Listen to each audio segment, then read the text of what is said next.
Welcome to Liverpool Film Festival. Very happy to say that I'm joined by Ian, who is the producer of Off the Rails, Damian director of Off the Rails, actor James Wood. So just for people that perhaps aren't fully aware of what Off the Rails is, in a sentence or two, how would you describe the film? Basically a couple 20-somethings living in the 70s who are trying to figure out their life, and I act as the leader who cons my two friends into opening up a little hip bar in a bad part of town without any prior knowledge. And anything that could go wrong does, anything that could go right does, and we end up, it's a good story though. Yeah, we find ourselves.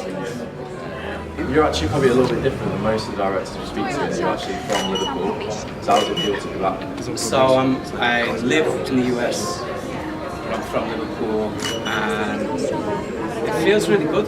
This is my first feature film, and this is its premiere.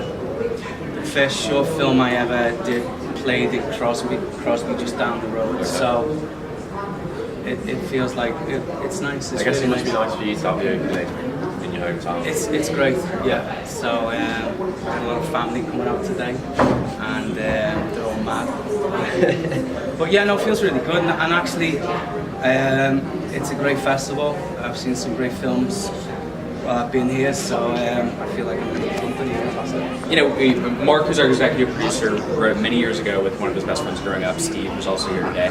And you know, it was based on that time in their life. That's what they originally wrote, or that's how they remembered it.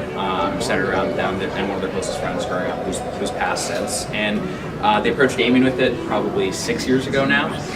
Showed him the script, asked him what he thought of it. You know, we'd had a business relationship before, and then we were interested in film. And you know, he asked us what we thought, and it wasn't really like in a screenplay format at the time. It was kind of like loose anecdotes and stories. But Damian's background's in writing with the BBC for a long time. So we, you know, Damian spent some time workshopping it with them, turned it into a real script, shot a couple of test sequences probably 5 years ago now to kind of show proof of concept, and Mark was interested in doing it. So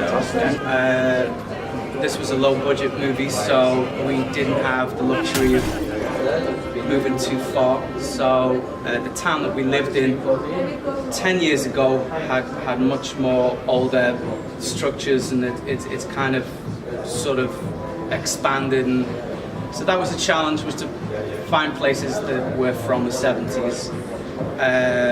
Costumes was a challenge. We hit every second-hand store in South Florida and just cleaned them out. We had, there's like 60 extras in the bar scene, so plus the cast, we had 70 or 80 people we had to, on a low budget, we had to dress as if they were from the 70s. Okay. Cars was a nightmare, the cars were really expensive. There's one person that rents vintage cars where we are, and did not see why she should give a low budget indie a break, because she'd just done a job for Disney. Okay. So that was tough. So there's a lot of bicycles, because it was a lot cheaper to have bicycles than budget cars. Yes, exactly. And there's a little joke in there. The gang really should have all been on Harley Davidsons, but we couldn't afford Harley Davidsons. So they're called the Walkers, because they walk everywhere.